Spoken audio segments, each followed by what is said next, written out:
अध्याय नंबर 10वां है, श्लोक नंबर 4 और 5 में है।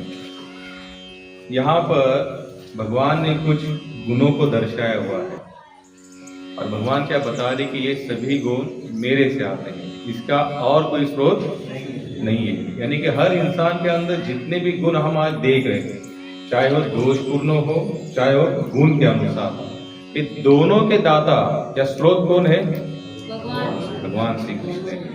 इसलिए किसी भी इंसान को अगर कुछ गुण के अनुसार अगर वो संसार में कोई कार्य करता है, इसका मतलब ये नहीं कि वो स्वयं कर रहा है, क्योंकि उसके दाता कौन है? भगवान है। तो वैसे भी देखा जाए तो संसार में जितना भी कुछ आज देख रहे हम, जगने से लेकर सोने तक या जन्म से लेकर जीवन के अंतिम क्षण, इनके दाता कौन है? भगवान है। अगर हर चीज के दाता भगवान है तो ये मैं और मेरा पर आता कहां से? अभी आप ही लोगों ने क्या कहा कि सबके दाता भगवान है, फिर ये मैं और मेरा पर आता कहां से? जब भगवान से आता है तो हम लोग मैं करके क्यों चिल्लाते और ये मेरा मेरा है करके क्यों चिल्लाते? भगवान श्री कृष्ण यहाँ पर स्पष्ट बता रहे कि संसार में देखा जाए तो कुछ भी हमारा नहीं है, कुछ भी। लेकिन इतना सब कुछ पता होने के बावजूद भी मन इस बात को मानने के लिए तैयार नहीं है। केवल कहाँ मानता है? एक सत्संग में बैठा ही जाता है, तभी मन कहता है नहीं ये हमारा नहीं है, ये सब कुछ भगवान का है। और जैसे सत्संग से बाहर गए रे गए, हमारा तुम्हारा लेना देना, मेरा पराया अपना सब कुछ शुरू हो जाता है। लेकिन भगवान यहाँ पर स्पष्ट बताते हैं, अगर इन गुणों को अगर हम भगवान के माध्यम से आया हुआ समझेंगे तो समझ लेना इसका साइड इफेक्ट हम पर होने वाला नहीं है। देखा जाए तो सबके दाता भगवान ही है, फिर हम लोग कर्म बंधन में क्यों फंस रहे? गीता में हमें इतना तो हम लोगों ने आज तक इतना तो सुना है कि जो जैसा करेगा वो वैसा करेगा। जब सब गुण भगवान से आ रहा है तो फिर करना भरना कहां से आ रहा है? बीच में सब कुछ भगवान से आ रहा है ना, कि जो जैसा करेगा वो वैसा भरेगा। सिद्धांत तो फिर साइड में निकलना चाहिए ना। हर चीज भगवान से आ रही है, फिर हम हमारे कर्म के बंधन कैसे बन सकते हैं? बन सकते हैं क्या? जैसे बॉर्डर पर यानी कि देश की सुरक्षता में अगर कोई व्यक्ति, कोई हमारा सैनिक किसी अदरवाइज किसी और देश के व्यक्ति को वहां पर अगर इस देश में घुसखोरी कर रहा है, अगर उसको मार दिया जाए तो क्या हमारी सरकार, हमारा भारतीय सरकार क्या उस व्यक्ति को या उस सैनिक को शिक्षा देगा? नहीं। क्यों? क्योंकि उसने जो उसको मारा है वो गुण कहां से आया? वो रूल्स गवर्नमेंट से आया ना। जब सरकार से रूल्स आया, उसने किसी को मार दिया तो उसको क्या छूट है, उसको नोबल पारितोषिक दिया। लेकिन अगर कोई अंदर ही अंदर कोई झगड़ा करता है, भारत यानी देश के अंदर ही अंदर कोई किसी को मार देगा तो क्या सरकार उसको पुरस्कार देगी? क्यों? अभी उस सैनिक ने भी वहां पर एक जन को मारा, यहाँ पर भी एक जन ने एक जन को, वहां के व्यक्ति को क्या मिला? सैनिक को पारितोषिक मिला। इसको क्यों नहीं मिला? फिर देश के लिए किया, उस देश के लिए किया, उसने देश के नियम का पालन उसी देश के सुरक्षा हेतु किया। और यहाँ पर इसने अपने इच्छा के लिए किया। किसके लिए? अपनी इच्छा के लिए। तो यहाँ पर क्रिया दोनों की कैसी है? सेम है, लेकिन फल में फर्क है। जो लेन देन का जो फल है उसमें क्या है? फर्क है। उसी तरह से अगर है सभी गुण अगर हम भगवत सेवा के लिए यूज करते हैं तो समझ लेना कि इन गुणों का इफेक्ट हम पर होने वाला नहीं है। तो इसके लिए पहले इन गुणों का, इन गुणों के भी जो गुण है यानी कि इनका जो सारांश है उनको हमको क्या करना है? समझना है। पहले भगवान बताते बुद्धि। क्या बताए भगवान? बुद्धि, ज्ञान, संशय, मोह। तो पहले बताया क्या जाता है? बुद्धि। हमें जितने भी आदेश आ रहे कहां से आ रहे? आप लोग यहाँ आकर बैठे हैं, क्यों आकर बैठे? ये आदेश आपको कहां से आया? जो सुबह जो घंटी वाली जो क्या वो कचरे की गाड़ी आती है, वो गाना चलता है क्या वहां पर? शाम को चैतन्य नगर में भजन कीर्तन है, चले आओ। नहीं बजती वहां पर वो घंटी। तो घंटी कहाँ भेज रही है? बुद्धि में। बुद्धि में ये सोच रहे, बुद्धि हमको बता रहे भाई देखो खुद का कल्याण है तो हमें कहाँ जाना चाहिए? सत्संग में जाना चाहिए। तो लेकिन ये बुद्धि भी आती कहां से है? नैने से महाराज बताते हैं, बुद्धीचे वैभव अन्य नाही तुझे, का केशव राजे सकल सिद्धि। हमारा बुद्धि का वैभव, वैभव का मतलब क्या होता है? वैभव जिसे कहते हैं ऐश्वर्य। क्या है हमारा बुद्धि का वैभव? क्या है? अन्य नहीं तुझे। इस बुद्धि में अगर कुछ सात्विकता आ रही है तो ये हम नहीं कर रहे। अगर इस बुद्धि के निर्णय से अगर हमें कोई सफलता प्राप्त भी हो रही है तो ये हमारी नहीं है। स्पष्ट रूप से बताया जाता है अन्य नहीं तुझे। अन्य का मतलब होता है इसके अलावा हम किसी को टारगेट दे ही नहीं सकते कि इसके कारण हमारा ऐसा हुआ। हालांकि बुद्धि के वैभव कौन है? भगवान श्री कृष्ण। लेकिन इस बुद्धि के वैभव भगवान श्री कृष्ण को मानने के लिए कितने लोग तैयार हैं? अगर हम यहाँ पर कुछ थोड़ा मोटा अगर हमें सफलता प्राप्त होती है तो हम लोग दुनिया को मरते दम तक छाती ठोक के कहते हैं हमारे पास कुछ नहीं था, हम आए ऐसा किया वैसे किया, तब जाकर हमें कृष्ण का सारांश है, सपोर्ट है, हमें ये कहां पर आता है? यहाँ पर। और इससे क्या होता है? हम लोग फंसते हैं। हमारा फंसना कहां पर है? जब हम लोग हर श्रेय हमें खुद को देते। किनको देते? खुद को। जैसे आपने खुद को श्रेय देना शुरू कर दिया, अरे दिया, समझ लेना आपका फंसने का कोई चांस है। महाभारत का युद्ध पूरे जीतने वाले कौन है? कौन है? किनके कारण युद्ध जीतेंगे? पांडव युद्ध जीते, लेकिन कारण कौन है? कृष्ण है। अगर आप 18 दिन तक भी महाभारत में समय मिला तो जीवन में सारा रूप में महाभारत आता है, उसको भी अगर आप कभी रिटर्न करेंगे, पढ़ेंगे तो 18 दिन में पूरा कैलकुलेशन करने वाले कौन है? भगवान। शुरुआत से लेके अंत तक। कहां से लेके? शुरुआत से। आपको पता होगा, वो कथा भी आप लोगों ने सुनी होगी, जब कौरव पांडव आपस में सामने आए थे तो पहले घोषणा हुई। घोषणा क्या हुई कि बाबा अभी भी कोई भी कौरव अगर पांडव में जाना चाहता है तो जा सकता है, कोई भी पांडव सेना में से कौरव सेना में जाना वो भी जा सकता है। और महाभारत क्यों कहा गया? पूरे विश्व के महान महान योद्धा उसमें सम्मिलित हुए। ऐसा एक योद्धा भी नहीं बचे कि जो सम्मिलित नहीं हुआ। लेकिन केरला के एक राजा थे, उनका मैं नाम भूल गया। हाँ, उनको सम्मिलित होना था, लेकिन उन्होंने क्या कहा? लेकिन वो राजा का नाम पता नहीं, उड़पी से थे।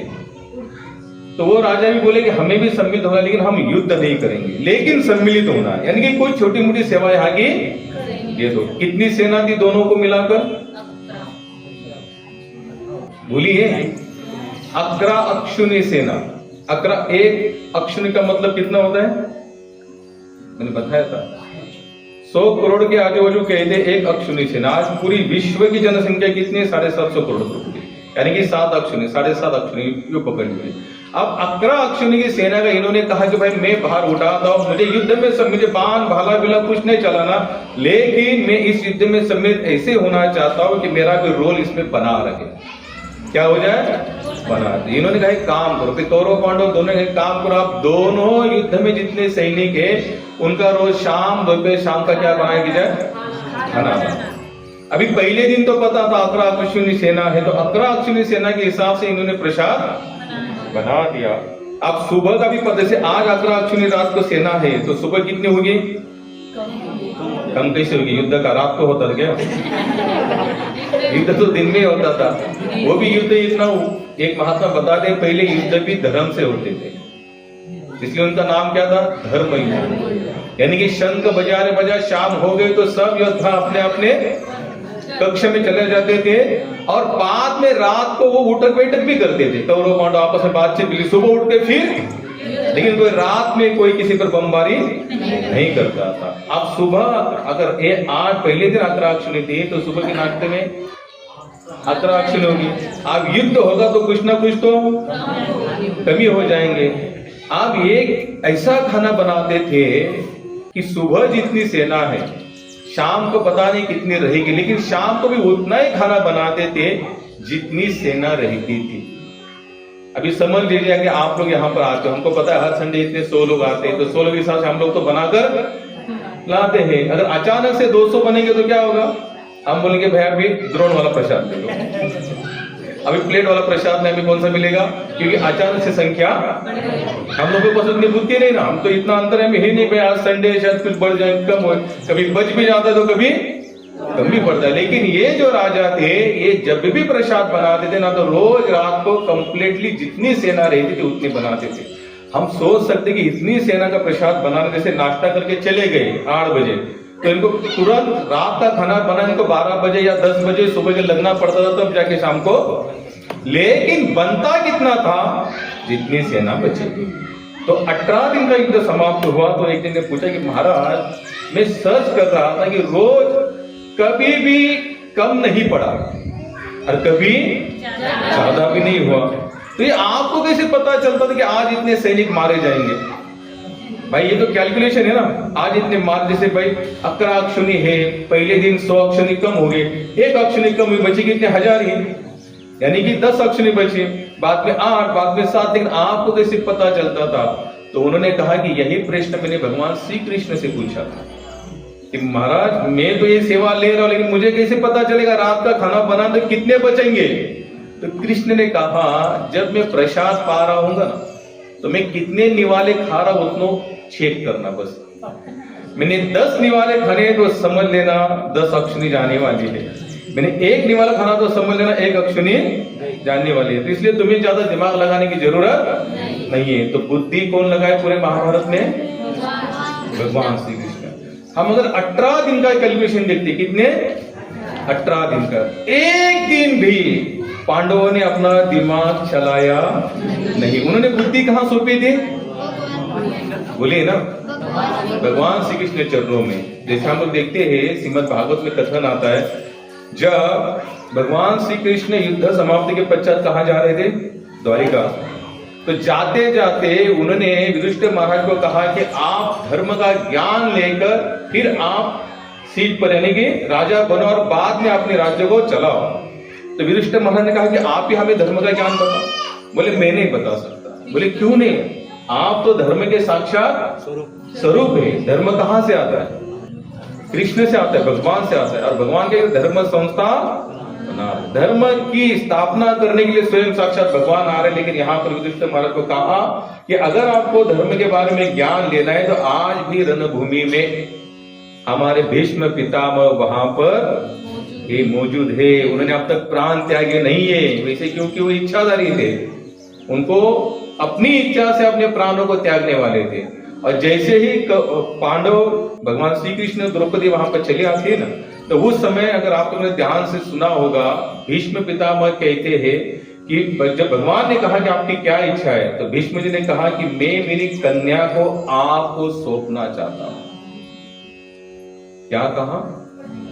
मैं मेरी कन्या को आपको सौंपना चाहता हूं। पांडव के कान खड़े हो गए, बोले ये तो ब्रह्मचारी है, माताओं के साथ तो इनका जब लेन देन रहा ही नहीं, और फिर ये आज क्या कह रहे हैं कि मेरी कन्या को आपको सौंपना चाहता हूं। कृष्ण ने पूछा भैया कौन सी कन्या, और आपकी कहा कन्या है? तो उन्होंने कहा भीष्म ने मेरी बुद्धि रूपी कन्या को मैं आपको सौंपना चाहता हूं, क्योंकि आज तक मैंने जो निर्णय लिए शायद उसमें मेरा नुकसान है, लेकिन आज मैं मेरी बुद्धि को इनको सौंपना चाहता हूं आपको। अभी आपको जैसे इसको चलाना है वैसे चलाइए। अगर हमें भी जब तक हम हमारी बुद्धि भगवान की सी सेवा में अर्पण नहीं करते, तो समझ लेना ये बुद्धि कभी कभी हमको गलत निर्णय लेने के लिए भी मजबूर करती है। लेकिन जैसे ये बुद्धि अगर भगवान की सी चरणों में लग जाएगी तो क्या होगा? कोई चिंता नहीं होगी, हम बिंदास रहेंगे। कैसे रहेंगे? बिंदास। भीष्म पितामह ने जब सौगंध कही कि कल शाम तक पांडव रहने वाले नहीं। देखो बुद्धि अर्पण करने से नींद भी अच्छी आती है। जो लोग बुद्धि खुद के पास लेके चलते हैं उनको नींद भी अच्छी नहीं आएगी। जैसे भीष्म पितामह ने ऐसी सौगंध कही कि कल शाम तक पांडव रहने वाले नहीं है, तो पांडवों के दल में खलबली मची। क्यों? भीष्म कोई साधारण नहीं थे, जिन्होंने अपने गुरु के भी खिलाफ शस्त्र उठाए थे, परशुराम जी के भी खिलाफ शस्त्र उठाए थे। क्योंकि मैं कौन हूं? भीष्म। और मैं एक बार अगर कोई प्रतिज्ञा लेता हूं तो उसको मैं तोड़ नहीं सकता, चाहे संसार यहाँ का वहां हो जाए। परशुराम जी ने कहा कि आप शादी करो, बोले पॉसिबल नहीं, क्योंकि मैंने शपथ दी अपनी मां को कि मैं कभी शादी करने वाला नहीं हूं। उन्होंने कहा कि मैं आपका गुरु हूं, बोले होंगे, आपको प्रणाम है, चरणों में साक्षात, आप बाकी कुछ भी बोलो मैं करने के लिए तैयार हूं, लेकिन अगर मैंने प्रतिज्ञा लिए शादी नहीं करूंगा तो नहीं करूंगा। तो उन्होंने कहा फिर युद्ध करो।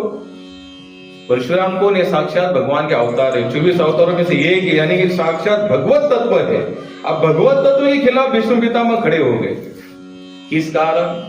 मैंने प्रतिज्ञा ली है और आपके कहने से तोड़ने वाला नहीं। और उन्होंने परशुराम जी के साथ भी युद्ध किया और ऐसा युद्ध चला कि परशुराम जी खुश हुए उनके ऊपर। बोले कोई बात नहीं, हार जीत तो होने वाली है नहीं, क्योंकि तुम भी साधारण है, मैं तो स्वयं साक्षात भगवत तत्व हूँ। तो ऐसे भीष्म पितामह जी ने कौन सी कथा चल रही थी?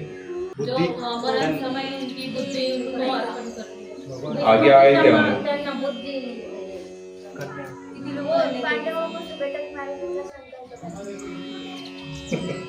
पांडवों को सुबह तक मारने का उन्होंने क्या किया? संकल्प किया। जैसे उन्होंने संकल्प किया पांडवों के दल में खलबली मची। जितने पांडव थे सोच रहे रात भर, भाई भीष्म जी ने प्रतिज्ञा की तो अब हमारा तो कुछ रहने वाला, हम टिकने वाले हैं ही नहीं। उन्होंने सोचा है तो 10 मिनट में युद्ध खत्म हो जाएगा। अब कैसे करे, क्या करे? तो भगवान श्री कृष्ण तो भक्तों के क्या है? रक्षण करता है, उनको और कोई काम नहीं है। एक बार माता लक्ष्मी पूछती कि आपने तो पूरा सेटिंग लगा दिया संसार का, सूरज देवता आ रहे, चंद्रमा आ रहा है, अमावस्या पूर्णिमा, जल पानी वायु अग्नि आकाश, जो चल रहा है सिस्टमेटिक चल रहा है। आपका काम कहाँ बचा? आप तो हमेशा शरीर सैया पर रेस्ट करते हो और हम आपके चरणों में आपके चरण दबाते। बोले आपका पर्सनल काम क्या बचा? ब्रह्मा जी को लगा दिया निर्माण कार्य में, शिव जी को लगा दिया संहार कार्य में, और आप तो क्या करते? आप अपनी योग माया द्वारा हम लोगों का क्या कर रहे? पोषण कर रहे। आपका पर्सनल काम क्या है? तो भगवान विष्णु कहते हैं कि मेरा पर्सनल काम है, जो भक्त मेरे पर निर्भर है, किन पर? केवल मेरे पर निर्भर है, ऐसी भक्त की पर्सनल जाके रक्षा करना। पर्सनल, हमने कितनी सारी कथाएं ऐसी देखी जहां पर भगवान स्वयं साक्षात सब कुछ छोड़कर आए। जनाबाई जी के लिए उनका शरीर अग्निदाह संस्कार में जल गया तो ठाकुर जी जनाबाई का रूप लेकर विराजमान है। एकनाथ महाराज जी के घर में एक नहीं दो नहीं 12 साल तक पानी बना। बलि राजा के यहाँ पर कौन बने? द्वारपाल। किनके लिए उन्होंने वैकुंठ छोड़ा आज तक बताइए? किसी राक्षस फिक्सर को मारने के लिए नहीं छोड़ा। लोग कहते राक्षस, बिल्कुल नहीं। परित्राणाय विनाशाय च दुष्कृता, विनाश होगा, यानी कि जो दुष्कृति लोग हैं उनका विनाश सेकंड नंबर पर है। पहला कौन सा रीजन है यहाँ आने का? परित्राणाय साधु, मेरे भक्तों का रक्षण करने के लिए, वही उतने ही कार्य के लिए मैं शैया को छोड़कर इस भूतल पर चला। अब भगवान श्री कृष्ण देख रहे, सभी पांडव एकत्रित हुए थे, सोच रहे कि भीष्म को कैसा रोका जाए। और भीष्म को रोकना तो सबको पता है ये पॉसिबल नहीं है, ये संभव ही नहीं, लेकिन फिर भी प्लान तो हर कोई करता है। समझो अगर कल अगर डॉक्टर ने कह दिया आप 10 दिन में मरने वाले हो, हम लोग क्या माला लेके बैठेंगे? कितने लोग जो माला लेके, जैसे डॉक्टर ने कहा कि भाई ये 10-15 दिन से चलने वाले हैं नहीं, इनका शरीर बॉडी, यानी कि अंदर से अनाउंसमेंट हो रहा है, किडनी फेल होती जा रही है, जटर होते जा रहा है, हार्ट का हार्ट बीट कम होते जा रहे हैं, जो खून ब्लड चलने का चल नहीं रहा है, इनका बॉडी 15 दिन से चलेगा नहीं, तो हम लोग माला लेके बैठेंगे या और भी कोई प्रयास करेंगे? माला लेके नहीं बैठेंगे, प्रयास करेंगे, जिएंगे और जिएंगे, लेकिन मरना तो पड़ेगा। लेकिन जो सच्चे भक्त होते ना, प्रॉपर, जिन्होंने भगवान को चरणों में अर्पण किया जीवन, वो ज्यादा दिमाग नहीं लगा दे। भक्तिपाद जी हमेशा कहते थे भाई ये सब निकाल दो, सलाइन पिलाएं, और मुझे कहाँ लेके चलो? मंदिर लेके चलो। मैं ठाकुर जी के सामने बैठ के मेरा शरीर को शांत करना चाहता हूँ। शिला प्रभुपाद को जब पता चला कि आप में बचने वाले, कि उनको अटैक आया था, हार्ट का प्रॉब्लम था, उनको पता चला अंदर से अब नहीं चलेंगे, तो प्रभुपाद ने कहा मुझे वृंदावन लेके चलो। अब मैं वृंदावन के बाहर जाना नहीं चाहता। कान्हो पात्र को पता चला तो बोले यही मरना है। नामदेव महाराज को पता चला महाराज आपके चरण की पायरी बनाकर हमको रखो, हम और कहीं जाना नहीं चाहते। इन भक्तों से हमें सीखना चाहिए। हम लोगों को थोड़ी परेशानी आती है, तुरंत माला के थे थोड़ा साइड में रखो, परेशानी को कैसे दूर किया जाए इस पर हम जोर देते अपने हिसाब से। करना चाहिए थोड़ा बहुत प्रयास, थोड़ा बहुत की बात करो, मैं बहुत बलाढ्य नहीं, बहुत ज्यादा क्षमता वाला कौन सा होना चाहिए? भजन। कौन सा होना चाहिए? भजन। अनेक महात्मा जन ऐसे हैं जब उनको पता चलता है कि शरीर नहीं चलेगा, तुरंत कहाँ चले जाते हैं? वृंदावन, बद्रीनाथ, केदारनाथ, पंढरपुर, जहां उनको लगे कि आप नहीं चलेंगे तुरंत भागे कहाँ चले जाते हैं? भगवत धाम चले जाते हैं। वही मरना है। क्यों? धाम में मरोगे ना फिर भी कल्याण होगा, वृंदावन की तो इतनी महिमा बताई जाती है, वृंदावन में अगर किसी का शरीर शांत हो जाता है ना, उसे फिर उसका कर्म का चक्कर अकाउंट खोला ही नहीं जाता। इतनी महत्ता उस वृंदावन धाम की, यानी कि हमने पता नहीं, अगर हम वृंदावन के बाहर रहकर अगर ऐसा कोई कर्म है जिससे हजारों जन्म हमको और योनि में भटकने पड़ने वाला होगा, लेकिन अगर वृंदावन में शरीर शांत हो जाएगा तो एक नहीं तो 3 ही जन्म लेने पड़ते। शास्त्र कहते कितने? 3 जन्म से आपको लेना ही नहीं पड़ेगा। यानी कर्म का फेरा भले 1000 जन्म वाला हो, लेकिन शरीर वृंदावन में छूटा है तो आपको आगे जन्म नहीं लेने पड़ेगा। अगर 3 जन्म भी होते तो कहाँ होंगे? वृंदावन में ही होंगे। संत महंत तो कहते हैं कि हमें वृंदावन का बंदर बना दो, सूर बना दो, कोई भी नीच योनि का कीड़ा बना दो, लेकिन कहाँ का बना दो? वृंदावन। क्यों? वहां पर आज भी रज रज में भगवान का निवास है। हमारे एक आचार्य गण तो बताते, जब मेरा शरीर शांत हो जाए तो इसको डोरी से बांधो और वृंदावन की रज में खींचो। क्या करो? वृंदावन की रज में खींचो, इसको ऐसे ही खत्म होने दो, इसका और कुछ करने की जरूरत नहीं है। वो धाम का आज भी इतनी महिमा है, लेकिन उस धाम की महिमा को जानने के लिए हमारा हृदय भी भक्त रूप होना चाहिए। अगर हृदय में भगवत प्रेम के लिए कोई उत्कंठा नहीं है तो धाम भी हमें कभी धाम लगने वाले नहीं है। तो भगवान श्री कृष्ण ने देखा कि सभी पांडव योजना बना रहे हैं, और उन्होंने देखा कि उन पांडवों में अर्जुन नजर नहीं आ रहा। कौन नजर नहीं आ रहा है? अर्जुन। उन्होंने कहा भाई अर्जुन कहाँ चला गया? तो बोले चलो ठीक है, अब अर्जुन का जो रूम है वहां जाके देखते हैं। अर्जुन के कक्ष में भगवान गए हैं और उन्होंने क्या देखा कि अर्जुन सोए हुए हैं, और उनके साथ साथ में कृष्ण कृष्ण कृष्ण कृष्ण कृष्ण कृष्ण। ठाकुर ने कहा भाई ये बंदा तो पूरी तरह पे मेरे निर्भर हो चुका है, इसलिए इसको नींद। भगवान उनको जगाए, बोले अर्जुन उठो, पता है ना कौन सी प्रतिज्ञा? बोले पता है। बोले कौन सी प्रतिज्ञा? बोले कल भीष्म उनको खत्म करने वाले, तो तुम्हें चिंता नहीं, बाकी पांडव तो योजना बना रहे, प्लान बना रहे, भाई कैसे रोका जाए, क्या किया जाए, तुम्हें नहीं लगता कोई योजना बनाए? बोले युद्ध शुरू होने से पहले आपने पूरा बता ही दिया है मुझे।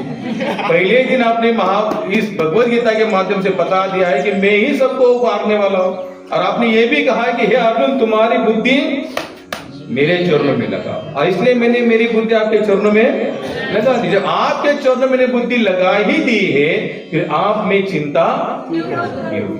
ये कोई साधारण बात नहीं है। आप लोग भी थोड़ा सोचना, इस बुद्धि को क्या करो, भगवान की सेवा में अर्पण करो, लगा दो उनके चरणों में। और देखो ऐसे भी संसार में जो होने वाला है वो होने वाला है। जब इस चीज को रोक ही नहीं सकते, फिर ज्यादा सोचना किस बात का? प्रयास करते रहना चाहिए। ऐसा नहीं कि भाई कुछ भी हो रहा है हम बैठे बस पड़े हैं, तो लोग कहेंगे भाई ये तो आलसी बंदा है। उसे कुछ करते रहना जरूर चाहिए, लेकिन बुद्धि से ज्यादा यश अपयश के बारे में सोचना नहीं चाहिए। अगर बुद्धि से ज्यादा यश अपयश के बारे में सोच रहे, इसका मतलब हमने बुद्धि अब तक भगवान के चरणों में नहीं लगाई। और उसी तरह भगवान ने क्या योजना बनाई बाद में? जब अर्जुन ने कहा कि आप हो तो मैं चिंता क्यों करूं, तो ठाकुर जी ने जब देखा कि भाई अर्जुन तो मेरे भरोसे चल रहा है, तो इसका भरोसा मुझे क्या करना है? जीवित रखना है। इसके भरोसे को मैं टूटने नहीं दूंगा। एक महात्मा तो यहां तक बताते हैं, जब भगवान श्री कृष्ण ने घोषणा की महाभारत में, क्या घोषणा की अर्जुन के माध्यम से? हे अर्जुन तुम अनाउंसमेंट कर दो कि कोई मुझे अगर शरण आता है तो उसकी शरणागति को मैं खारिज नहीं करता। यानी कि मैंने अगर किसी का भरोसा, अगर कोई मेरे भरोसे चल रहा है तो उसका भरोसा मैं टूटने नहीं देता। यहां पर भगवान श्री कृष्ण अर्जुन को बता रहे कि तुम घोषणा करो। अनाउंसमेंट नेम जिन्होंने बनाया वो कौन है? कृष्ण। और उन्होंने क्या कहा? अर्जुन को कहा कि तुम, अब अगर इनका नेम है तो घोषणा भी तो इनको ही करनी चाहिए। तो इन्होंने क्या कहा कि अर्जुन तुम घोषणा करो। भाई तुम ऐसे अनाउंसमेंट करो कि भगवान श्री कृष्ण को एक बार कोई शरण जाता है तो उसकी पूरी जिम्मेदारी भगवान कृष्ण लेते हैं। तो अर्जुन ने कहा कि ठाकुर जी ये आपकी घोषणा है, आप प्रतिज्ञा ले रहे हो, आप ही चिल्लाओ, घोषणा आप ही करो, आप मेरे मुख से क्यों करवा रहे हो? आप आंसर ध्यान से सुनना। कृष्ण ने कहा हो सकता है मेरा भक्त अगर मेरे सामने आए और मैंने जो प्रतिज्ञा ली उसके विरुद्ध जाकर अगर उसकी रक्षा करनी पड़े तो मैं मेरी प्रतिज्ञा को तोड़ देता हूं। क्या करता हूं? जैसे महाभारत शुरू होने से पहले कृष्ण ने क्या कहा? मैं शस्त्र नहीं उठाऊंगा। और यहाँ पर भीष्म ने भी प्रतिज्ञा की, अगर आप शस्त्र नहीं उठाओगे तो याद रखना ठाकुर, मैं भी आपका भगत हूं, मैं आपको शस्त्र उठाने के लिए मजबूर करूंगा। और जिस बार हम देखते जब भीष्म को मारने के लिए भगवान श्री कृष्ण ने रथ का पहिया उठाया और उठाकर घुमाकर फेंक ही रहे थे, तो अर्जुन उनको अपनी घोषणा याद दिलाता है, हे कृष्ण आप याद करो, आपने प्रतिज्ञा ली थी कि आप पूरे युद्ध में शस्त्र नहीं उठाओगे और आपने अभी शस्त्र क्यों उठाया है। तो कृष्ण कहते छोड़ो मेरे प्रतिज्ञा को, मेरा भक्त सामने खड़ा है, उसने भी तो प्रतिज्ञा की थी कि मैं आपको शस्त्र उठाने के लिए मजबूर करूंगा। मेरी प्रतिज्ञा इतनी मायने नहीं रखती, भीष्म भी मेरा भगत है, उसने प्रतिज्ञा की, इसलिए मैं शस्त्र उठा रहा हूं। तो कृष्ण कहते अर्जुन, अगर मैं घोषणा करूंगा तो हो सकता है मेरी प्रतिज्ञा में खुद तोड़ दूं, लेकिन अगर तुम घोषणा करोगे, मेरा भक्त घोषणा करेगा कि कृष्ण को जो समर्पण जाता है उसकी पूरी जिम्मेदारी में उठाता, तो मुझे उठानी पड़ेगी। क्यों? मेरे भक्त ने मेरे लिए घोषणा की है। एक कथा आती है नामदेव महाराज जी की। नामदेव महाराज पंढरपुर में थे और पंढरपुर में क्या था कि मुसलमानों का बहुत बड़ा साम्राज्य था पूरे भारत भर में। तो वहां पर पंढरपुर में जहां नामदेव महाराज रहते थे, एक मुसलमान राजा गौ माता को काटने वाला था। क्या करने वाला था? काटने वाला था। भाई ये भक्त के लिए गौ माता तो सर्वोत्कृष्ट होती है, क्योंकि वो उसको भगवान ने स्वीकार किया। श्रील प्रभुपाद को एक जन ने पूछा कि प्रभुपाद आप गौ माता के लिए क्या करते? बोले हम छोटी मोटी सेवा तो करते। बोले आपके नजर में गौ माता के लिए आपके मन में क्या भाव है? बोले गौ माता हमें इसलिए प्रिय है, इसलिए प्रिय है कि भगवान श्री कृष्ण ने उसको स्वीकार किया। आज भी हम मोर देखते, मोर कौन देखते हैं? मोर, पिकॉक देखते हैं ना, तो तुरंत एक भक्त के मन में अलग सा भाव खिलता है। क्या खिलता है? अलग से भाव खिलता है। क्यों खिलता है भाव? क्योंकि भगवान श्री कृष्ण ने उनको अपने सिर में धारण किया।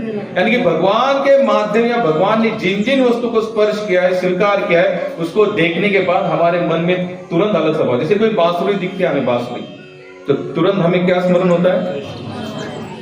बोलिए ना, भगवान का स्मरण होता है। जो जो भगवान ने जिन चीजों को स्वीकार किया उसकी वैल्यू हमारे नजरों में ऑटोमेटिकली बढ़ जाती है। क्यों? क्योंकि उसको क्या किया? भगवान ने स्वीकार किया। और भगवान जिन चीजों को स्वीकार नहीं करते उसके लिए कोई खास भाव होता है क्या हमारे मन में?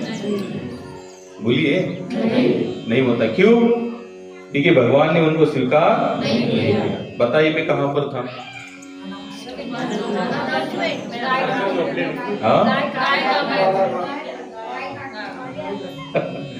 जो सुनते हैं वो ध्यान में रखते हैं, जो नहीं सुनते हो फिर कुछ भी बोल देते हैं, आगे पीछे वालों कोई भी जोड़ देते। तो नामदेव महाराज उन्होंने देखा कि एक राजा गाय को काटने वाला था। नामदेव महाराज ने कहा कि भैया आप इसको मत काटो। बोले क्यों ना काटो? बोले ये भगवान को अति प्रिय है इसलिए आप इसको मत काटना। तो उस राजा ने कहा कि ये तुम्हारे भगवान बहुत प्रिय है, क्या तुम्हारे भगवान इसको बचाने आएंगे? बोले क्यों नहीं आएंगे, जरूर आएंगे, हमारे भगवान कुछ भी कर सकते। और हमने जहां तक सुना है नामदेव महाराज के बारे में, नामदेव महाराज हट्टी थे। कैसे थे? हट्टी, जिद्दी भक्त थे। यानी कि वो चाहेंगे भगवान आपको आना है तो आना ही पड़ता। तो बोले कब आएंगे भगवान? बोले 3 दिन रुको। बोले 3 दिन के बाद भगवान यहाँ पर आएंगे। अब नामदेव एक भक्त का अस्त्र शस्त्र क्या होता है? हरि नाम। नामदेव महाराज ने विठ्ठल विठ्ठल विठ्ठल विठ्ठल विठ्ठल विठ्ठल की ध्वनि शुरू कर दी। 1 नहीं 2 नहीं 3 दिन लगातार भगवान नाम का कीर्तन किया नामदेव महाराज उसी जगह पर, क्योंकि उनका भरोसा भगवान का। और 3 दिन के बाद ठाकुर जी को आना पड़ा। विठलनाथ जी को आए, आने के बाद भाई बादशाह ने भी देखा, उस राजा ने देखा, भाई आप भगवान को देखने के बाद चाहे कितना भी कोई दुराचारी अत्याचारी पापी हो उसका हृदय परिवर्तन हो ही जाता है। तो उसने तुरंत भगवान के माफी बोले महाराज माफ करना, और उतना कहकर राजा चला गया, गौ माता भी चली गई। लेकिन नामदेव महाराज थोड़े से रुष्ट हो गए भगवान से। ठाकुर ने कहा भाई आप क्यों रुष्ट हो रहे हो? आपने बुलाया तो हम आए। नामदेव महाराज आपने इतना लेट किया आने में? नहीं बोले मैंने लेट नहीं किया, तुमने अल्टीमेटम दिया था मुझे 3 दिन के बाद आना है। अगर तुम उसी दिन कहते कि तुरंत आना है तो मैं तुरंत आ जाता। अब मेरे नजरों में क्या है कि भक्त के शब्दों का पालन करना है। तुमने कहा 3 दिन, इसलिए मैं 3 दिन, तो मैं तो तैयार ही था। तुमने कही दिया 3 दिन, तो मैंने कहा यार भक्त ने वचन दिया तो मुझे 3 दिन का पालन करना है। वेट और वॉच की भूमिका में भगवान खड़े थे, यानी कि एक भक्त का वचन भगवान हमेशा पालते थे। तो यहाँ पर जब अर्जुन को देखा तो भगवान श्री कृष्ण ने योजना रची, क्योंकि अर्जुन ने क्या कहा, आपने कहा है कि कोई भी भक्त मेरा नष्ट नहीं होगा, मैं सबका क्या करूंगा, पालन करूंगा। तो तुरंत भगवान श्री कृष्ण ने योजना क्या बनाई, आप लोग सभी जानते हैं ना, क्या योजना बनाई, द्रौपदी को भेज दिया भीष्म के कक्ष में, और वहां पर रोज पहली कौन जाती थी, दुर्योधन की पत्नी। लेकिन इस बार क्या कहते हैं ठाकुर जी, द्रौपदी तुम पहले चले जाना। और जैसे चले जाते हैं, और भीष्म तो हमेशा ध्यान में लेके रहते हैं, युद्ध समाप्त हुआ तो रात भर भगवान का स्मरण करके ध्यान में थे, द्रौपदी चली गई, और चली जाने के बाद उन्होंने आशीर्वाद दे दिया कि सौभाग्यवती भव। तो यहाँ पर द्रौपदी बोले महाराज आके खोलो, बोले मैं द्रौपदी हूँ। बोले तुम यहाँ कैसे, बोले नहीं बस मैं ऐसे, बोले ऐसे तो ऐसे नहीं आ सकते, मुझे पता है तुम्हारे पीछे दूसरा कोई है। तो कथा में बहुत सुंदर कथा पता है, बोले भीष्म ने ऐसा झोंक कर देखा तो कृष्ण बाहर खड़े थे। बोले जब वो तुम्हारे साथ है तो मैं पांडवों का कुछ नहीं बिगड़, लेकिन फिर भी मैं युद्ध तो उसी तरह से करूंगा जैसे मुझे करना है।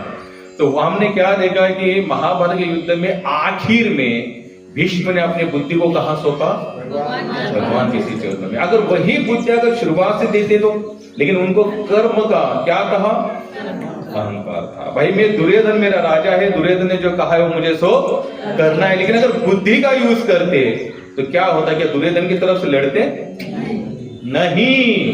आखिरकार वो समझ गए कि आप बुद्धि को कहाँ लगा दो, भगवान के श्री चरणों में लगा दो। तो उसी तरह से अगर हमें भी भगवान को सचमुच उसका आनंद लेना है ना ठाकुर जी का, तो हमें भी अपनी बुद्धि को क्या करना है, भगवान के चरण में लगा दो। अगर एजुकेशन है, एग्जाम आ रही है, कोई कार्य कर रहे हो, कुछ भी कर रहे हो जीवन में, लेकिन बुद्धि से पहले क्या करो, भगवान को समर्पण कर दो। हे कृष्ण आप हमारे पीछे हो, थे और रहोगे, इसलिए हम हमारा पूरा कार्य हम आपके भरोसे छोड़ रहे हैं, क्योंकि उनके भरोसे छोड़ना ही हम अपनी बुद्धि का पूरा उपयोग कर रहे हैं। क्या कर रहे हैं, पूरा उपयोग कर रहे। शिला प्रभुपाद जो अमेरिका में जाकर ऐसे प्रचार किए, अब वहां के तो ज्यादा नास्तिक लोग थे। कैसे थे, नास्तिक लोगों का सबसे बड़ा गुण क्या है, या कैसे पहचाना जाए उनको,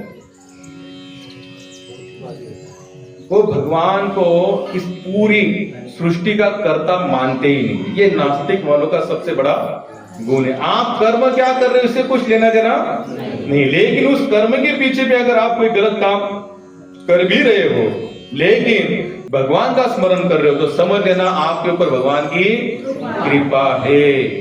नास्तिक उन्हीं को कहा जा सकता है जो भगवान के अस्तित्व को स्वीकार नहीं करते, फिर वो चाहे समाज में कितना भी बड़ा काम क्यों ना करता हो, चाहे वो समाज के लिए उसने कितना भी बड़ा काम क्यों ना किया हो, लेकिन अगर वो भगवान को प्राप्त करने के लिए नहीं लगा है तो उसको क्या समझना चाहिए, एक नंबर का नास्तिक, दूसरा तीसरा कोई नास्तिक नहीं है। शिला भक्तिपाद जी के जितने भी बुक है ना लिखे हुए, उर्दू में ट्रांसलेशन किए हुए थे पाकिस्तान में, तो जो पाकिस्तान में जो उर्दू का ट्रांसलेशन करने वाला बनता था प्रभु, उसका उर्दू का संस्कृत बहुत अच्छा था, लेकिन उसको रोज क्या लगती थी, दारू की बोतल। जब तक वो दारू की बोतल नहीं पीता था तब तक वो कहता मेरा हाथ ही नहीं चलते, मेरा दिमाग ही काम नहीं करता। तो कुछ शिष्यों ने कहा महाराज ऐसा ऐसा एक है, बोले उसका उर्दू का संस्कृत बहुत अच्छा है, लेकिन उसका ऐसा प्रॉब्लम है, जब तक वो दारू नहीं पिएगा आगे वो कुछ लिख ही नहीं सकता है। वो खुद कहते कि मेरी बुद्धि नहीं चलती, तो क्या किया जाए, उससे लिखवा ले कि नहीं लिखवा ले। भाई बुक तो महाराज को क्या थे, अंग्रेज थे, इंग्लिश में सब लिखा था, लेकिन उनकी इच्छा थी कि ट्रांसलेशन हो जाए जिस देश की जो लैंग्वेज है उसमें। महाराज जी ने कहा कि उसको रोज थोड़ा लाके दो, उसको पीने दो, और फिर उसके माध्यम से सेवा करवा दो। एक जन ने ऐसे ऑब्जेक्शन भी उठाया कि महाराज हम लोग तो उसको क्या करते, गलत मार्ग पर प्रोत्साहित करते, होता है कि नहीं ऐसा। कितने लोगों को लगा कि महाराज जी ने उसको गलत मार्ग पर प्रोत्साहित किया, नहीं लगा। तो अगर आपको कोई कहेगा कि दारू पीकर कुछ सेवा करो, तो हम लोग क्या करेंगे, उसको बोलेंगे पियो बाबा। लेकिन अगर वो सेवा करना चाहता है तो महाराज जी ने आंसर दिया, अगर वो केवल दारू ही पिएगा तो उसकी कर्मजन्यता चलती रहेगी, वो चक्की वैसी चलती रहेगी। लेकिन अगर पीकर भी सेवा कर रहा है तो उसका पापमय जीवन कहीं ना कहीं कम होते जाएगा, कटते जाएगा। क्यों? अगर सेवा ही क्या कर सकता है, आपको पाप से मुक्त कर सकता है। जैसे हम देखिए वाल्मीकि जी थे, डकैत थे, नारद जी मिले, बोले राम बोलो राम बोलो राम बोलो। उसने कहा पाप इतने चढ़े हुए मैं राम बोल ही नहीं सकता। तो नारद जी ने क्या कहा, पापी हो हटो। अरे तुम राम भी नहीं बोल सकते, इतना पाप क्यों? फिर भी नारद जी कहते फिर भी बोलो, मरा बोलो मरा बोलो मरा बोलो मरा बोलो। तो मरा मरा बोले तो एक दिन राम आएगा ही। संत का सच्चा हृदय क्या होता है? संत क्या करते हैं, उन्होंने अपनी बुद्धि संसार में नहीं लगाते, क्योंकि हर एक जीव अपने गुण और दोष के कारण यहाँ पर बंधा हुआ है। लेकिन संत क्या देखते हैं, हमारा गुण देखते हैं, और वो दोष में भी गुण देखते हैं। हम लोगों को तो गुण में भी दोष नजर आते हैं, लेकिन संत का स्वभाव क्या होता है, वो दोष में भी गुण देखते हैं। देखो हम लोग फूल लेके आते हैं, फूल मार्केट से। फूलों का सबसे सुंदर फूल कौन सा है? गुलाबी है ना। राजा कहते हैं उसको फूलों का राजा। जब गुलाब जब लेके आते हैं तो जब तक गुलाब पर नजर टिके, ऊपर ऊपर जो पंच बांधा हुआ रहता है, आप लोग देखा ना, फूलों का पंच जैसे बांधा हुआ रहता है, उसको नीचे टहनी होती है। लेकिन जैसे हम कहते ये गुलाब बहुत अच्छा, हम तुरंत पैसा देते, उस पूरे गुच्छे को उठा लेते, आने के बाद बोलते थोड़ा संभाल के पकड़ो, क्यों इसकी डंडी को क्या है, काटे।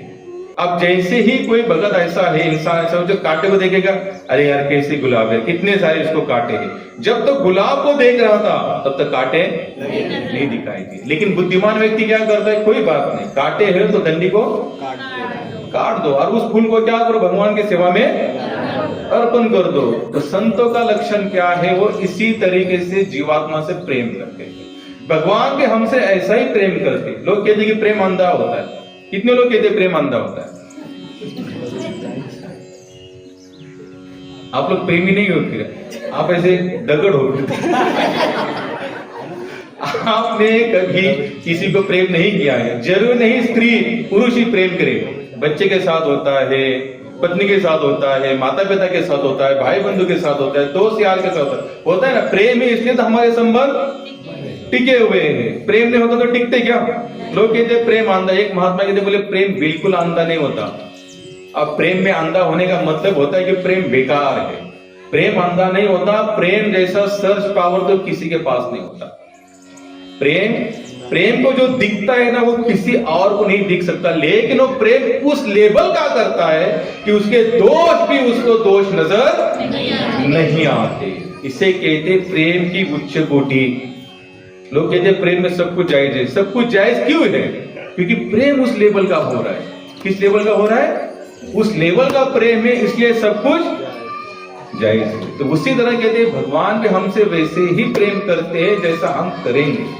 कृष्ण ने यहां तक, तो यहां आप लोगों ने भी भगवद गीता ध्यान से पढ़ी है? कितने लोगों ने पढ़ी भगवत ध्यान से? ध्यान से। ऐसे श्रावण मास आता है, ये आता है, वो आता है, बात अलग है। हम तो पढ़ते ध्यान से। आपने देखा होगा जब अर्जुन भगवान को कोई प्रश्न पूछता है ना, तो भगवान 1 2 3 4 5 ऐसे मार्ग बता देते हैं। भाई देखो अर्जुन, तुमने जो प्रश्न पूछा है इस पर ये भी आंसर है, इस पर ये भी आंसर है, इस पर ये भी आंसर है। लेकिन हे अर्जुन, आप मेरा पर्सनल मत सुनो। कृष्ण क्या कहते, आप मेरा पर्सनल। अर्जुन को जब 3-4 मार्ग बताना क्यों जरूरी था? जरूरी क्यों था भाई? भगवान जानते थे कि ये 2-3 मार्ग तो ऐसे ही है, ये आएंगे यहां तक ही चलेंगे, यहां से आगे उस मार्ग का कोई काम ये नहीं। लेकिन जहां पर कृष्ण कहते ये मेरा पर्सनल मत है, तो पर्सनल मत बताने के बाद भगवान चाहे तो ये कि मत बता देना, ये मेरा मत है, तुम ऐसे चलो। लेकिन भगवान ने क्या बताया? ये भी है, ये भी है, ये भी, और ये बाद में ये मेरा पर्सनल मत है। क्यों? क्योंकि भगवान हमें फोर्स नहीं करते। कभी देखा आपने भगवान ने किसी को फोर्स किया है? किसी को नहीं करते फोर्स। लेकिन जो भगवत भक्ति में लगे हुए हैं उनके लिए भगवान पर्सनल फोर्स करते हैं। क्या करते? फोर्स। जैसे पूरी भगवत गीता को बताया, अर्जुन के प्रश्न के ऊपर प्रश्न है, प्रश्न के ऊपर प्रश्न, प्रश्न चल ही रहा है। तो कृष्ण आखिर क्या कहा? अर्जुन बस अभी बहुत हो गया, अभी बस मैं इतना एक ही श्लोक कह रहा, उसको सुनो, बाकी अपने दिमाग की कचरा निकाल। क्या कहा? सर्वधर्म परित्याज्य माम एकम शरणम व्रज। सभी धर्मों का त्याग करो और एकमात्र मुझे शरण आ जाओ। अब भगवान ने अर्जुन को क्यों फोर्स किया? क्योंकि उनका सखा था। कौन था? सखा था। अर्जुन ने पूरी बुद्धि भगवत सेवा में लगा दी थी। उसने अपना पर्सनल कोई मत रखा नहीं। लेकिन जीव का स्वभाव, नेचर कैसा होता है? भ्रमित होता है। कैसे होता है?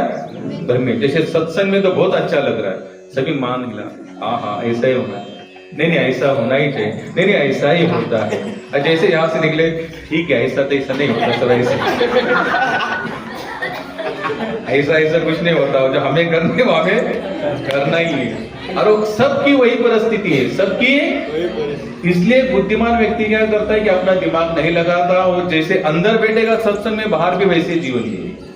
जिस तरह से वो कहेगा कि जैसे उसने पढ़ा कि भगवान पर भरोसा कर दो तो कर दो, ज्यादा दिमाग लगाने की जरूरत क्या है?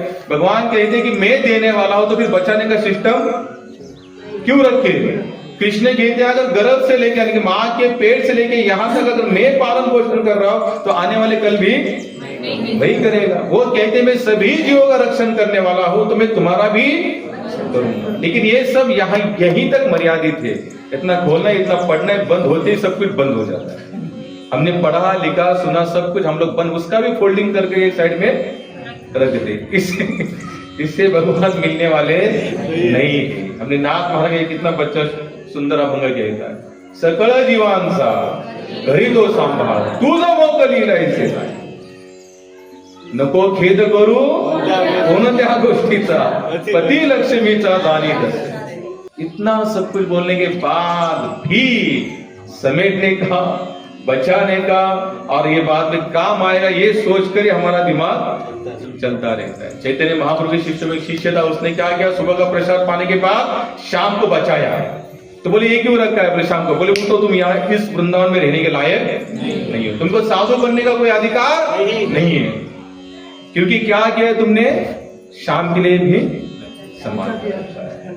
जीवन का मतलब, भगवान को समर्पण का मतलब ये होता है कि कल दिया है, सुबह दिया है, दोपहर को दिया है, रात को भी देगा। रात को दिया तो आने वाले कल सुबह भी, और नहीं भी देगा तो हो सकता है 3-4 दिन का एक ही बार दे दे।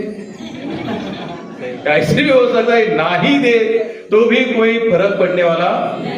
ऐसी बुद्धि को अपने इसी तरीके से बुद्धि को यहां लगा, फिर देखो और प्रतिदिन आपको अनुभव आता जाएगा, प्रतिदिन। और छोटे छोटे आप जितनी सेवाएं करते ना, काम करते ना, छोटे छोटे कामों में आपको भगवान की अनुभूति आना शुरू हो जाएगी। कृष्ण हमारी कैसे रक्षण करते हैं। लेकिन कब? पूरी, थोड़ा भी यहाँ पर अपनापन रखना नहीं है, थोड़ा भी मैं कुछ कर रहा हूं यह हमें सोचना नहीं है। जैसे सोचा रे सोचा, कृष्ण हट जाएंगे। आप अर्जुन की इतनी गीता बताएं, 18 दिन में भगवान ने उनका रक्षण भी किया, बाद में पता नहीं और समय पर भी भगवान ने उनको कितनी बार बचाया। जब भगवान अंतर्धान हुए, क्या हुए? अंतर्धान हुए, अपने गोलोक धाम चले गए। जाने के बाद भगवान ने कहा कि अर्जुन ने कहा कि भगवान आप जा रहे हो तो ये अपनी जितनी रानियां इनका, बोले आप इनको कहाँ लेके जाओ? वृंदावन लेके जाओ, इनको गोपियों के पास लेके जाओ, बोले क्योंकि वो उनके साथ रहेंगे तो उनको मेरी कमी महसूस नहीं होगी। तो अर्जुन को थोड़ा सा अहंकार हुआ। अब बुद्धि कहाँ लगी? अब तक बुद्धि कहाँ पर थी? कृष्ण करते इसलिए सब कुछ हो रहा है। आप भगवान ने कहा कि तुम इनको लेके जाओ मेरी रानियों को वृंदावन में, तो अर्जुन को लगा वाह, भगवान ने मेरे बल पर, मेरा भगवान का कितना विश्वास। भगवान को भी पता है कि गांडीवधारी अर्जुन अगर कुछ करना चाहे तो आराम से हो सकता है। इतना कहकर भगवान अंतर्धान हुए, अर्जुन लेके चला और रास्ते में कहा था कि 5 आदिवासी लोगों ने अर्जुन को हरा दिया। कितने? 5 भिल्ल लोगों ने, यानी कि 5 ऐसे धनुषधारी लोग थे जिन्होंने अर्जुन को हरा दिया। हराने के बाद अर्जुन सोच रहे, मैं गांडीवधारी अर्जुन, जो इंद्र भी मेरे सामने आने से डरता है, वो इंद्र तक को मैं हरा सकता हूं, स्वर्ग तक मैं जाकर सब कुछ कर सकता हूं, और ये 5 लोग मुझे कैसे हराए? तो अर्जुन को समझ में आता है कि ये केवल मेरा बल नहीं था आज तक का, बलधारी कौन थे? भगवान। उनके बल पर बैठे थे, इसलिए भगवान उनको बल प्रदान कर रहे थे। जब हम अपनी बल के बारे में सोचना शुरू कर देंगे, कृष्ण आपके नजरों से ओझल हो जाएंगे। गोपियों को जब लगा कि कृष्ण केवल हमारे हैं, कृष्ण ओझल हो गए, छोड़ दिया गोपियों को। राधा रानी को लगा केवल कृष्ण मेरे हैं, छोड़ दिया, बोले मैं तुम्हारे कहने से मैं यहाँ आने वाला, मैं अपनी इच्छा से आता हूँ। कैसे आता हूँ? आप लोग थोड़ा सोचिए तो सही, क्या कोई भगवान को जानना भी चाहेगा तो हम लोग कभी जान सकते हैं? बोलिए ना, हम अपनी बुद्धि से भगवान को जान सकते हैं क्या? बुद्धि का आकार है कितना? ये शरीर कितना है? 60-70 किलो का, उसमें हाड़ मांस मल मूत्र का सब जटरा कर एक साइड में रख दो, और बुद्धि कितनी बताई जाती है? मैंने हमेशा कहा 250 से लेके 300 ग्राम तक इसका वजन है। जो बुद्धि हमें यहाँ से जो प्रेरणा दे रही ना, देखो जो सुन रहा है, कोई प्रेरणा इसी भी दे रही किसी को, सो जाओ, ये प्रेरणा कौन दे रही? हमें बुद्धि दे रही है, सो जाओ, अभी आधा घंटा सुना है, 1 घंटा हुआ है, बाद में अगर ये 9:30 बजे तक कोई की बुद्धि के उठ के चलो यार, अभी ये 9:30 बजे आप कहाँ तक बैठना है, कब तक सुनना है? ये प्रेरणा कहाँ से आती है? 300 ग्राम वाली बुद्धि करती। कितनी? शरीर कितने किलो का है? 70 सबका, किसी का 4, किसी का 50, किसी का 70, 80, अगर खाता पीता होगा तो 100-150 के तो वहां पर तो उतनी सी बुद्धि हमें क्या करती है? आदेश देती है। अगर ये इतनी सी बुद्धि से हम अनंत कोटि ब्रह्मांड के नायक है, भगवान का विस्तारित स्वरूप क्या पता है? श्रीमद् भागवत में वर्णन है, भगवान के रोम रोम में से, कहां से? रोम रोम में से ब्रह्मांड आते हैं। यानी कि एक भगवान ने सांस लिया, ब्रह्मांड बाहर निकलते हैं, और सेकंड जैसे सेकंड सांस लेते ना, सभी ब्रह्मांड अंदर चले जाते हैं। ऐसे अनंत कोटि ब्रह्मांड के भगवान, क्या हम अपनी बुद्धि से हम उनको जान सकते हैं? 300 से 250 ग्राम की बुद्धि। बुद्धि भी क्या है कि एक मांस का टुकड़ा है, इतना सा ही है वो भी। क्या इतने से मांस के टुकड़े से क्या हम भगवान के बारे में जान सकते हैं? बिल्कुल नहीं। आप यहाँ बैठे हो, मैं यहाँ बोल रहा हूँ, ये हम सबको बुद्धि देने वाले कौन है? मुझे बैठने के लिए या सीट पर बिठाने के लिए मैं जो बोल रहा हूँ, मुझे बुद्धि देने वाले वो है। और मैं आपको कुछ पूछता हूँ तो आप आगे पीछे बोलकर कुछ बोल दे तो आपको बुद्धि देने वाले भगवान ही। कौन है? भगवान। हमारी बुद्धि से, तर्क के कुतर्क से हम भगवान को जान नहीं सकते, इसलिए कहते बुद्धि च वैभव अन्य नाहि तुझे।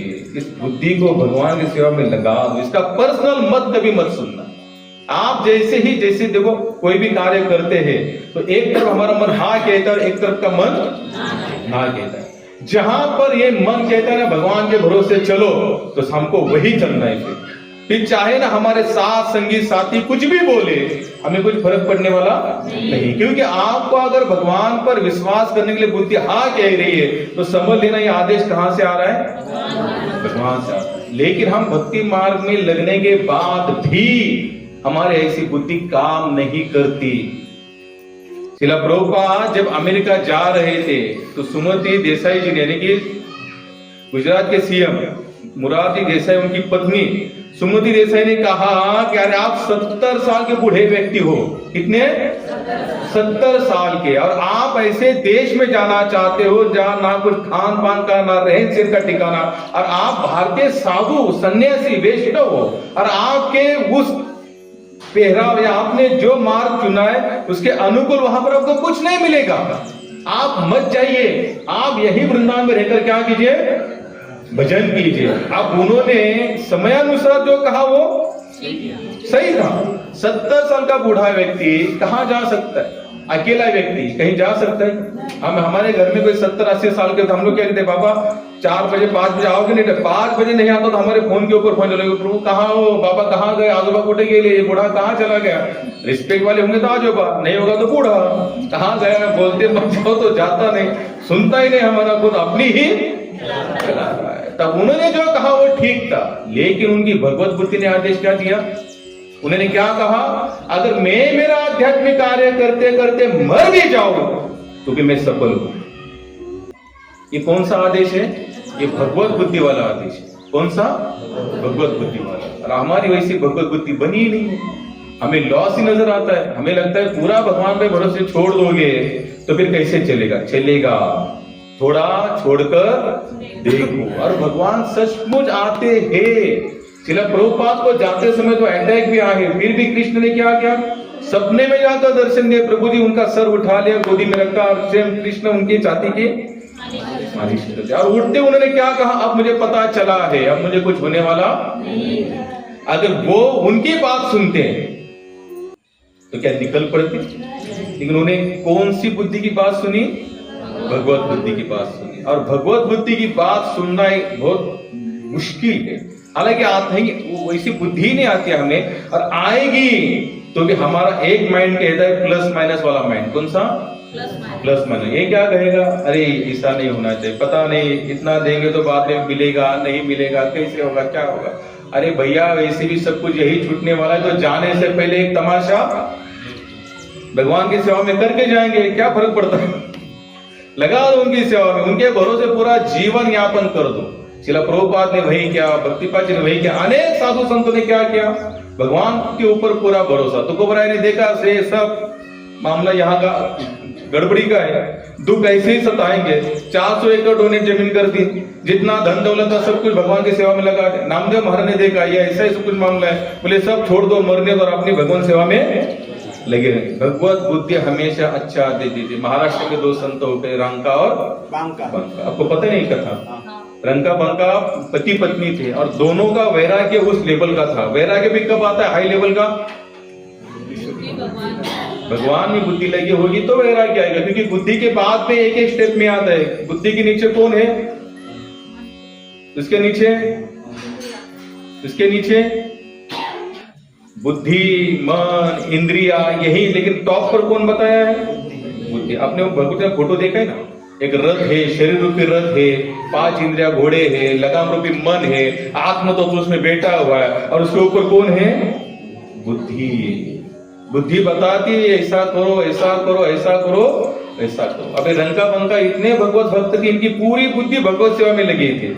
भगवान ने जो बताया वही करना है। दोनों रास्ते से चल रहे थे, रास्ते में सोने का विड्ढी का। अब दोनों पति पत्नी में थोड़ा सा अंतर था। क्या था? रंका आगे चल रहे थे, बंका पीछे से चल रहे थे। तो उन्हें देखा रंका आगे चलते चलते किसी कार्य के लिए झुकी, और झुकने उन्होंने थोड़ा समय वहां पर व्यतीत किया। और फिर बंका हमारे पीछे से चले, तो उन्होंने कहा कि वहां पर क्या था? तो उन्होंने कहा कि सोने का टुकड़ा था। बोले तुमने उसके ऊपर मिट्टी क्यों डाली? तो रंका ने कहा कि मुझे लगा शायद अगर आप देखेंगे तो आपको उठाने का लालच होगा, इसलिए मैं सोचा कि आप देखेंगे नहीं तो आपके महीने वैराग्य जो है वैसे ही बचा रहेगा। तो बंका ने तुरंत कहा कि तुम्हारी बुद्धि में आज भी मिट्टी और सोना अलग अलग है। क्या कहा? तुम्हारे मन में, तुम्हारी बुद्धि के लिए आज भी क्या मिट्टी सोना अलग अलग है? मेरे लिए तो मिट्टी और सोना एक ही समान है। भगवत गीता में कृष्ण ने एक जगह पर कहा भी है, जिसको मिट्टी और सोना एक समान नजर आते। किससे आते? एक समान। आज तो भाव इतना है कि समान आएगा भी नहीं। 10 ग्राम में लेना जाना है तो 1.5 से 2 लाख रुपए चले जाएंगे। इसलिए लोग ही कहेंगे ये बुद्धि में ऐसा ऐसा विचार आना नहीं चाहिए। लेकिन जब तक बुद्धि पूरी तरह से भगवान की सेवा में नहीं लगेगी, हम आगे चलने वाले नहीं। ये हमारे शरीर का सबसे बड़ा टॉपिक है, बुद्धि। सोचना चाहिए। हम छोटे बच्चों को कहते थोड़ा बुद्धि से विचार कर, थोड़ा दिख ढंग से। तो कृष्ण भी हमें यही कहते कि बुद्धि से थोड़ा सोचो, विचार करो। भैया यहाँ पर कितने साल टिकेंगे, कितने साल तक चलेंगे? 10 साल के थे, 20 के हुए, 50 के हुए, 60, 70, 80 अगर होंगे तो आगे का बच्चा होगा। तो लेकिन आज जो चल रहा है वही है, कल चलेंगे नहीं चलेंगे कुछ पता नहीं। और बुद्धि कब कैसे क्या निर्णय लिया जाए कुछ बोलने। लेकिन बुद्धि भगवत समर्पण है तो हम कभी गलत निर्णय भी नहीं लेंगे। आपने 2 दिन पहले न्यूज देखी होगी, महाराष्ट्र में कोई एक जगह पर एक टीचर उसको वाशिम सोलापुर, उस टीचर ने अपनी पत्नी को, बच्चों को और खुद को जहर देके मार दिया। क्यों मार दिया? उसके ऊपर 1 करोड़ 80 लाख का कर्जा होता शेयर बाजार के कारण। किसके कारण? शेयर बाजार के कारण। अब उसने बुद्धि, अगर वो भगवत सेवा में लगा था, पहली बात तो वो ऐसे मार्ग में जाता ही नहीं, गलत मार्ग में। जिनकी बुद्धि भगवत सेवा में लगी हुई, वो कभी गलत निर्णय डिसीजन लेंगे। आपने कभी सुना है कि किसी वैष्णव ने, किसी संत ने, किसी भक्त ने आत्महत्या की? और सुनोगे भी नहीं। क्योंकि उसने क्या किया, वो जानता कि कृष्ण जो कर रहे हैं वो ठीक है, वो जो करेंगे वो ठीक है, या अब तक उन्होंने जो किया है वो भी ठीक ही है, क्योंकि बुद्धि कहाँ लगी है, भगवान। ये सबसे बड़ा प्लस पॉइंट है। आज हम लोगों के पास निर्णय लेने की क्षमता नहीं बची।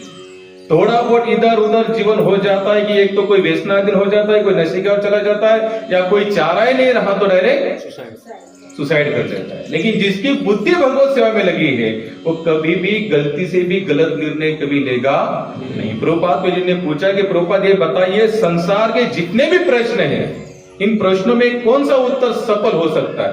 प्रभुपाद ने कहा कृष्ण भावनामृत, यानी कि भगवान के श्री चरणों में खुद को लगा दो, यही आपको वहीं से सभी प्रश्नों के उत्तर मिल जाएंगे। लेकिन ये विश्वास कितना है कि भगवान के ही माध्यम से हमारे हर एक प्रश्न का उत्तर आता है, लेकिन हमें वैसा लगता नहीं। इसलिए अगर हमने पहला ये गुण चला है, पहला गुण क्या चला है, बुद्धि। कृष्ण कहते बुद्धि मैं प्रदान करता हूं, हमें बस इतना ही मानना है कि बुद्धि भगवान से आई है। जब भगवान से आई है तो मन क्या कहेगा, भाई इसको कहाँ लगाना है, भगवान की सेवा में लगाना है। लेकिन हम कभी ऐसा मानते ही नहीं, हमें लगता है हम अपने बल पर कुछ कर रहे हैं और यही अपना बल जो होता है फिर हमें ले डूब जाता है। लेकिन मान लो, मानते ही आपका सब काम सफल हो जाएगा। ये पहला गुण है। दूसरा गुण बताते ज्ञान। यहाँ पर बताते कृष्ण ज्ञान का अर्थ है आत्मा तथा भौतिक पदार्थ को अंतर को जानना, ये बहुत जरूरी है। ज्ञान की सर्वोच्च सिद्धि कौन सी है? मैंने बताया था अभी आपको, आत्मा और पदार्थ के बारे में अंतर जानना। आत्म तत्व और पदार्थ के बारे में क्या जानना? अंतर जानना। वो कैसे जाना जा सकता है? जैसे भी मैं यहां पर बैठा हूं, आ जाने से ऐसा हो जाएगा तो आप क्या बोले, प्रभु जी चले गए, प्रभु जी चले गए। प्रभु जी कहाँ बैठे हैं? सामने। कहाँ बैठे हैं? भाई अग्निधाम तक नहीं हुआ है, अग्निधाम तक नहीं हुआ। आप लोग क्या बैठेंगे कि प्रभु जी चले गए। कहाँ चले गए? प्रभु जी का शरीर तो यहीं बैठा है ना, तो गया कौन? आज आप तक किस चीज को प्रभु जी कह रहे थे? अगर इसी शरीर को कह रहे तो शरीर तो आपके सामने है, तो फिर गया कौन? ये बोलते आत्मा। लेकिन मानते कितने हैं कि शरीर में आत्मा है करके? हम लोग आत्मा को आत्मा नहीं मानते, हम तो शरीर को ही सर्वोच्च स्थिति का कैलकुलेशन कर रहे हैं। आज जितने भी व्यवहार चल रहे हैं किस बात पर चल रहे हैं? शरीर स्तर पर चल रहे हैं। आत्म तत्व में कौन सा अंतर है? श्रील प्रभुपाद यहाँ पर भगवान बताते हैं, प्रभुपाद तात्पर्य में लिखते कि ज्ञान की सर्वोच्च स्थिति क्या है? आत्मा और पदार्थ में अंतर मानना। शरीर एक पदार्थ है और इसमें निवासी कौन है? आत्मा। जब तक ये आत्म तत्व यहाँ पर निवासी है तब तक ये हमारा यहाँ खेल चल रहा है। जहां आत्म तत्व प्राण पर उड़ गए, खेल तमाम, कोई नहीं बचेगा यहाँ पर। अब ऐसे भी ये दोनों क्या है? अलग अलग है। इस आत्मा ने इस शरीर को बस स्वीकार किया, यहाँ पर बैठ के क्या कर रहे हैं? वो केवल देख रहा है। क्या कर रहा है? ये हमने देखा सेकंड अध्याय में भगवान कृष्ण बताते हैं। कौन सा है वो? कौन सा एग्जाम्पल है? आत्मा परमात्मा एक ही डाली पर बैठे हुए हैं।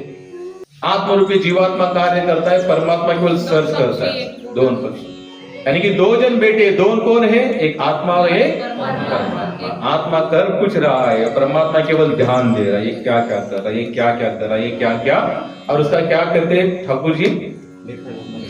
रिकॉर्ड रखते हैं। क्या करते हैं? रिकॉर्ड। लेकिन भक्त का कोई रिकॉर्ड नहीं होता। भक्त की पोटली को भगवान कहते सीधा भाई उसको वहीं जला दो, उसके अग्निदाह के साथ उसकी पोटली का भी अग्निदाह, कि ये मेरा भक्त है इसलिए इसका कोई लेखा जोखा मुझे देखना नहीं, क्योंकि इसने पूरा जीवन मेरे श्री चरणों में अर्पण किया है, उसने पूरा जीवन मेरे लिए जीवन जिया है, इसलिए इसका कोई कैलकुलेशन होने वाला नहीं है। कितने सारी भक्तमान में कथाएं आती, कार्य उनके ऐसे थे कि संसार में उनके साथ कोई बैठने के लिए तैयार नहीं था, लेकिन जो भी कार्य किया किनके लिए किया? भगवान के लिए। तो भगवान कहते भाई ऐसे जो ज्ञान रूपी लोग हैं उनको मुझे ज्यादा देखना नहीं है। तो ज्ञान की सर्वोच्च स्थिति क्या है? आत्मा पदार्थ इनों में अंतर रखना। क्या रखना? अंतर रखना। और वैसे भी हमारा जो शरीर चल रहा है किस चीज पर चल रहा है? आत्मा।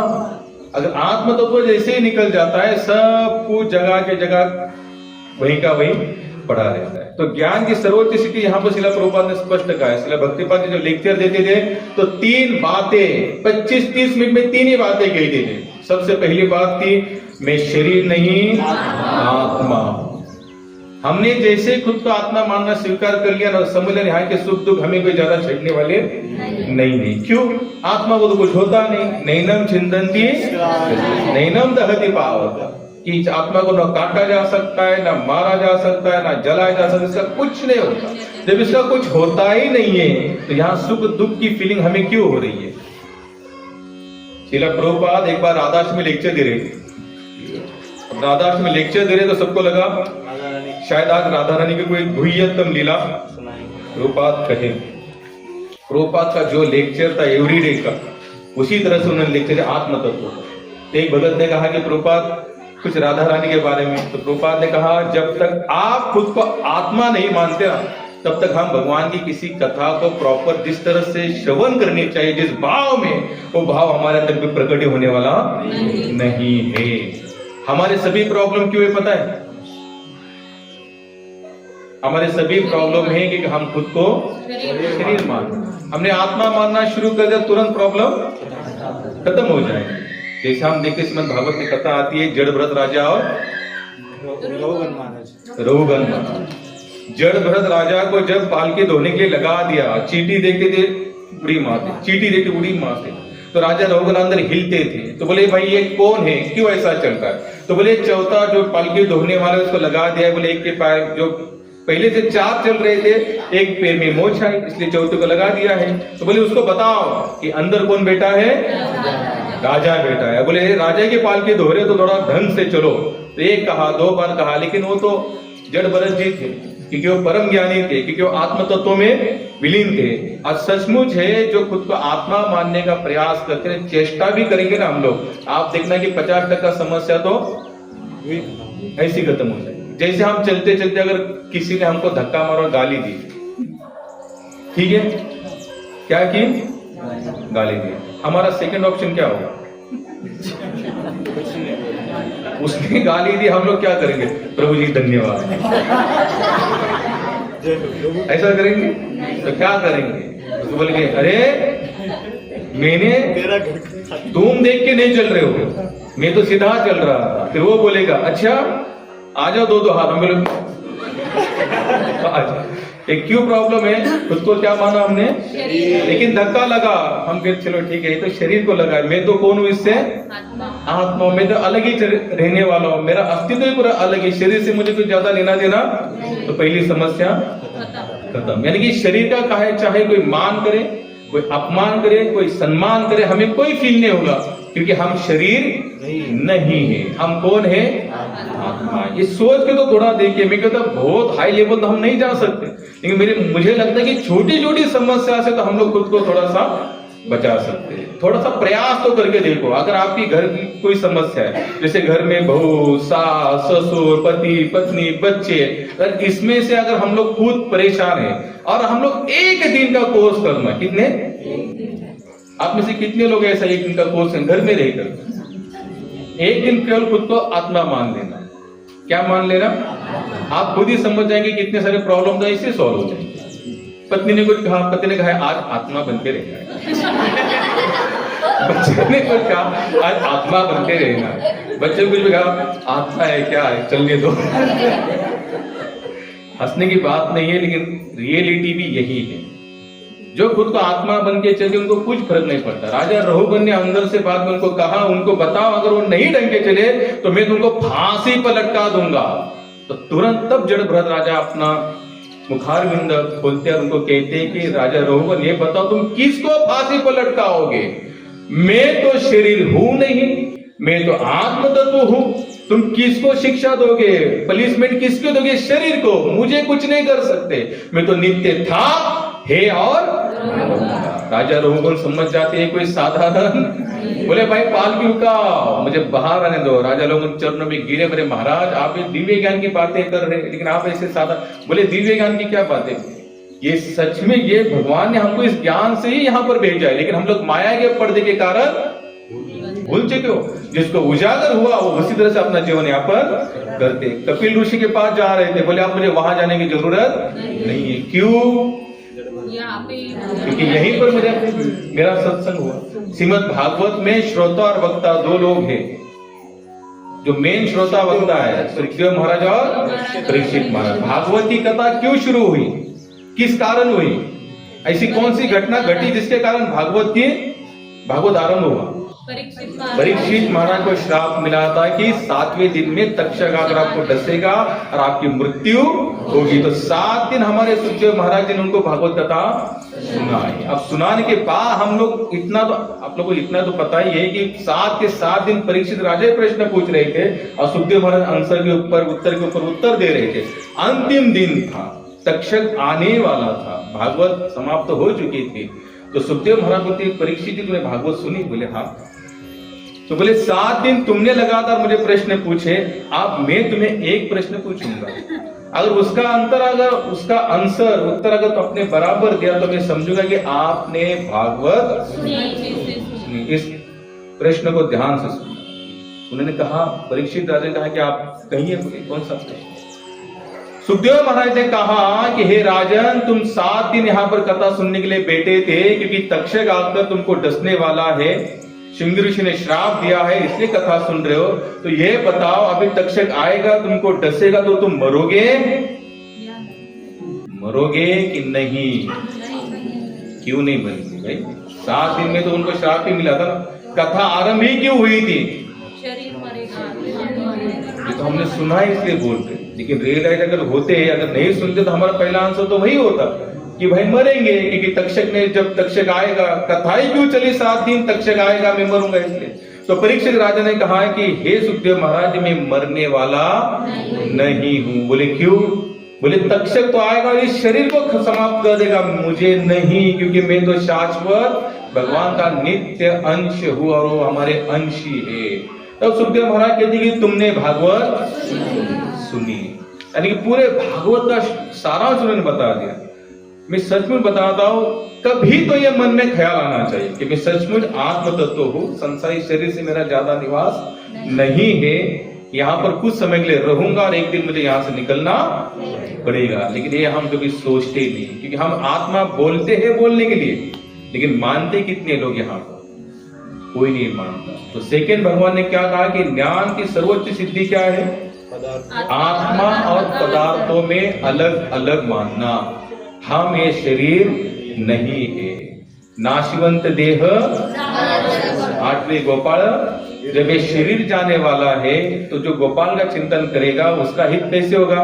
उस आत्म तत्व कहाँ चला जाएगा? भगवत धाम चला जाएगा। हरे कृष्ण।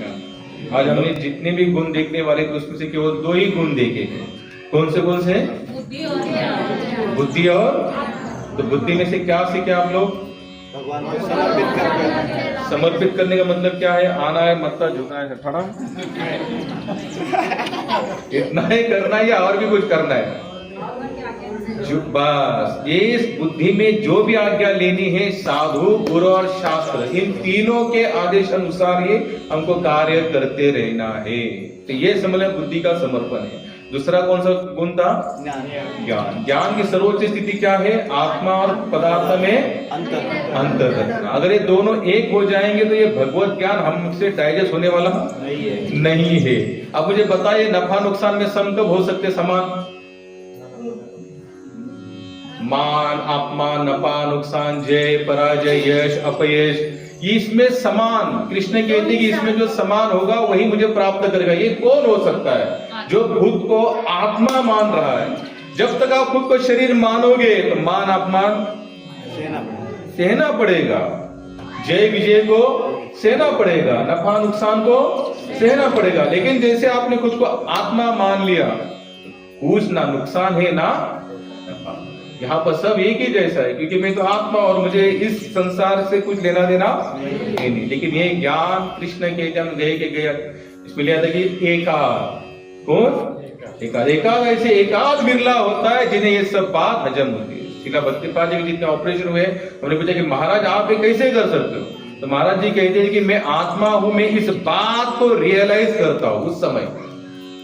जब मेरा ऑपरेशन हो रहा था ना उनका, महाराज जी का, बिना पेन किलर का ऑपरेशन, तो हमने आंखों दी कि यहाँ 22 टाके पड़े। तो उन्होंने कहा ये आप कैसे कर सकते हो, यहाँ मच्छर काटेंगे ना, यहाँ एक दो तो हमारा इधर उधर हो जाएगा। बोले आत्मा है, काटना है मच्छर नहीं हो सकता है। तो महाराज जी ने कहा कि मैं ये रियलाइज करता हूँ, मैं भगवत गीता के वो सब सिद्धांतों को याद करता हूँ कि मैं कौन हूँ, आत्मा, और मेरा मन में उस चीज पे लगा देता हूँ कि मैं आत्मा हूँ, मैं आत्मा हूँ। तो मुझे वो इतना रियलाइज नहीं होगा, लेकिन ये वही कर सकता है जिसका मन मित्र है। और ये हो सकता है, ये बहुत बड़ी बात भी नहीं है, लेकिन उसके लिए कंटिन्यू आपको क्या करना पड़ेगा, यहाँ पर लगे रहना पड़ेगा, हरि नाम के प्रति विशेष जोर देना पड़ेगा, भगवत ज्ञान के बारे में विशेष स्वीकार करके उस पर चलने का प्रयास करना। कितने लोग हैं जो दिन में एक हफ्ते में एक बार खुद को आत्मा मानेंगे? संडे के दिन ही मानो, तो कम से कम समय पर तो आओगे, बाकी दिन छोड़ दो। क्या है कि संडे के दिन खुद को आत्मा मानोगे, तुम कहोगे आत्मा यहाँ परमात्मा है, तो मिलन होना चाहिए, तो समय को 6 बजे हमको यहाँ पर पहुंचना चाहिए। प्रयास करो थोड़ा सा।